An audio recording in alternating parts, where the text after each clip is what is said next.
ही आम्ही सोय घेतला, साखर, पंचामृताचे पिंक सॉल्ट, दही हे आमच्या फार्मावयले, लिंबू आणि मिरसांग, ओके हिरवी मिरसांग. येस सो आम्ही आता हिरवी मिरसांग आणि सोय वाटून घेतला. मातशी पातळशीच वाटपाची, उदक चड वाटपाचे आणि एकदम बारीक वाटलायस तू. हय बारीक वाटला, पूण धंय घालतकीर आणि उदक सुट्टले न्ही, सो Okay. चड उदक घालपाचे ना.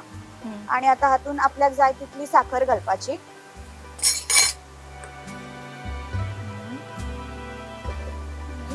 सॉल्ट ओके ओके लिंबू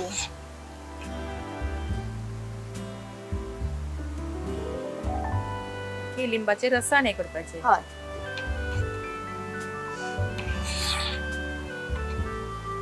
हे आता दही घालून हे आता कर्ड मिक्स करपाचे. हे जेन्ना घरा करता न्ही आमी हे करून दवरता आणि हे लास्ट सर्विंगाच्या वेळार मिक्स करपाचे, Okay. नाल्यार उदक सुट्टा.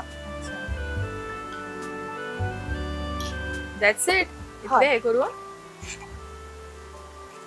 It's really a new recipe to me आणि म्हाका दिसता खुबशे पळोवपी आसले तांच्या खातीरूय न्यू आसलेली, So पण हे ट्रेडिशनली आशिल्ली, एक्झिस्ट traditionally करताली आशिल्ली. हय ही मजा. and we didn't even know.